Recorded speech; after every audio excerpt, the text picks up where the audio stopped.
Salut à tous, j'espère que vous allez bien. Aujourd'hui on parle du cas Riqui Puig, c'est parti.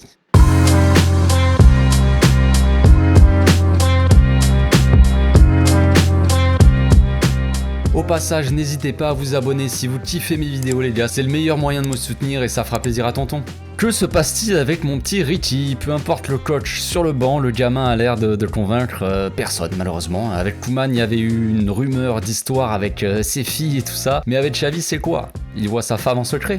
Non sérieux, on sait bien que c'est des rumeurs à la con, mais tout de même, pourquoi ne joue-t-il pas? Pourtant il est espagnol et même catalan. Je pensais que les Catalans avaient des traitements de faveur, mais je dois me tromper. Bon, j'arrête de tatiner, on va rentrer dans le vif du sujet. Reprenons l'historique un peu du gamin. Il arrive dans l'équipe pendant la saison 2018-2019. En pré-saison, on commence à voir un gars plutôt dynamique, avec une belle vision de jeu qui nous rappelle un peu les Xavi Iniesta, comparaison classique pour le moindre milieu de terrain de la Masia. Il joue contre le Milan de Gattuso qui est déjà fan dès les premières minutes. Plus tard, il fait son premier match officiel en décembre en Coupe du Roi contre Cultural Leonesa. Il remplace Oriol Busquets à la 55e minute et délivre une passe décisive à Denis Suarez. Et oui, là on peut se dire que ses débuts laissent présager un bel avenir. Franchement, pour le reste de la saison, il est appelé pour 2 autres matchs, dont une titularisation pour son premier match en Liga et une défaite contre Vigo en fin de saison. Donc la saison suivante, il joue 12 matchs, surtout avec Quique Setién qui lui fait confiance. C'est sûrement à ce moment-là qu'on a vu tout le potentiel du joueur. À chaque fois qu'il rentrait sur le terrain, il apportait du dynamisme et un peu de fraîcheur à un milieu de terrain qui ronronnait. Ensuite, grand changement au club. Comme vous le savez, Koeman arrive aux commandes. Mine de rien, il joue 24 matchs cette saison-là, mais surtout des bouts de match.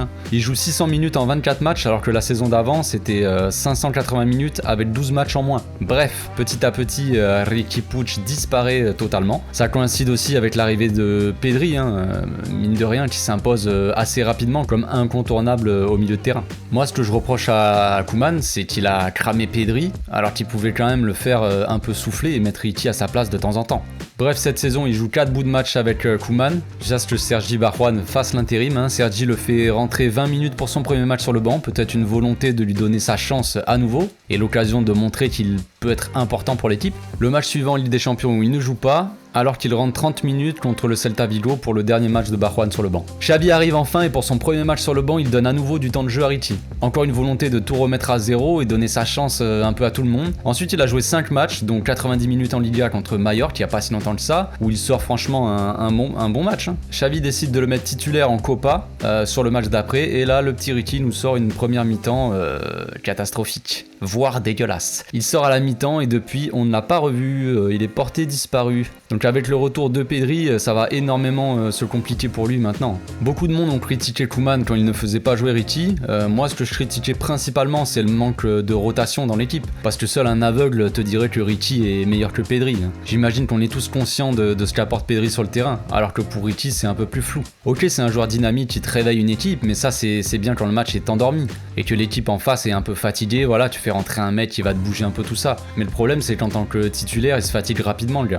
Il a tendance à courir dans tous les sens comme une puce, c'est bien beau mais ça ne fait pas tout. Encore faut-il le faire intelligemment. À agir rapidement dans la précipitation, tu deviens un peu moins précis dans tes transmissions et donc tu peux ralentir le jeu. Une passe très précise dans le bon tempo va beaucoup plus accélérer le jeu, alors qu'une passe correcte mais donnée avec 1 seconde de retard ou légèrement dans le dos va soit ralentir l'action, soit l'anéantir carrément. Donc je te dis pas qu'il est mauvais ou qu'il sait pas où il va quand il court, mais c'est l'impression qu'il donne un peu, et c'est peut-être ça qui le dessert. Comme disait Guardiola, c'est le ballon qui doit se déplacer plus vite que les joueurs, pas l'inverse. Les joueurs peuvent courir évidemment, mais le but c'est pas de se fatiguer à courir dans tous les sens, le but c'est de faire bouger le ballon rapidement pour déstabiliser l'adversaire et bouger le bloc adverse jusqu'à trouver la faille.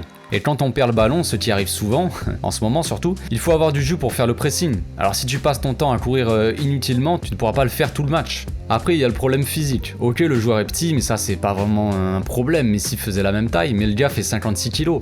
C'est une feuille en papier. Moi je pense que c'était l'argument principal pour Koeman de préférer Moriba à Riqui. 2 joueurs qui n'ont pas du tout le même profil de toute façon. Maintenant, Xavi ne compte pas non plus sur lui, mais bizarrement, il reçoit quand même un peu moins de critiques que Koeman. Et si le problème ne venait pas du coach? Est-ce qu'il y a quelque chose qu'on ne voit pas? Moi perso je peux pas vous répondre, je n'en sais rien. Tout ce que je peux vous dire c'est qu'à la place de Xavi, si j'ai le choix entre Richie, Pedri, Gavi ou Nico, le choix est vite fait. Mais Richie il a jamais voulu partir. Depuis qu'il a débarqué dans l'équipe première, il a toujours reçu des offres de prêt, mais il a toujours voulu rester pour s'imposer. Alors à l'époque quand on avait un Rakitic en fin de vie ou un Vidal qui connaît pas le mot finesse ou technique, on pouvait se dire que Richie pouvait avoir sa place pour apporter quelque chose de différent un peu. Mais maintenant ce rôle là il peut être tenu par pas mal de gars. L'année dernière, Moriba était passé devant lui alors qu'il jouait avec la B, sans parler de Pedri. Cette année, Gavi et Nico ont débarqué et l'ont éclipsé en 2 secondes. Même Alvaro Sanz s'est passé devant lui. Et je peux parier que le prochain à lui passer devant, ça sera sûrement Orellana ou même Matthäus. Le joueur a tout tenté pour rester et s'imposer, il a même changé d'agent pour prendre le même que Piqué et Xavi. Je sais pas si c'était calculé, mais ça n'a pas l'air de porter ses fruits en tout cas. Alors pour moi, la solution est claire, il doit partir en prêt. Bien sûr, j'ai pas envie qu'on le vende pour le voir exploser ailleurs, mais il doit avoir du temps de jeu, dans une équipe peut-être plus faible, ou même dans un championnat un peu plus faible. Parce qu'une équipe plus faible, mais dans un championnat pas adapté aux joueurs, ça ne marche pas forcément, regardez Moriba. Il va quitter Leipzig pour Valence car il n'arrive pas à jouer là-bas. Le championnat allemand est celui où les joueurs courent le plus de kilomètres à haute vitesse. C'est un championnat hyper intense qui n'a rien à voir avec la Liga et le gamin il avait sûrement pas l'habitude de courir avec Koeman, ça a dû le faire tout drôle. Donc un club comme l'Ajax serait parfait pour Richie ou même le Betis Séville par exemple. Peut-être pas en tant que titulaire, parce que ces clubs sont quand même très bons, ils se battent pour les premières places, mais il pourrait avoir sa chance plus souvent, je pense. En attendant, passer sa vie sur le banc en s'accrochant à l'espoir de jouer des bouts de match, ça peut pas durer éternellement. Ce n'est ni bon pour le joueur, ni pour le club. En 2 ans, il est passé d'une valeur marchande de 25 millions à 9 millions. Et en attendant, les années passent et il stagne. Une carrière de footballeur, c'est le court, les amis. Et il serait temps qu'il démarre pour de bon. Voilà, c'est tout pour aujourd'hui, j'espère que la vidéo vous a plu. N'hésitez pas à venir sur mon Instagram, le lien est dans la description. Je vais organiser un question-réponse concernant le mercato, je ferai sûrement ça dans la journée ou ce soir, un truc dans le genre. D'ici là, passez une très bonne journée les amis, portez-vous bien, ciao.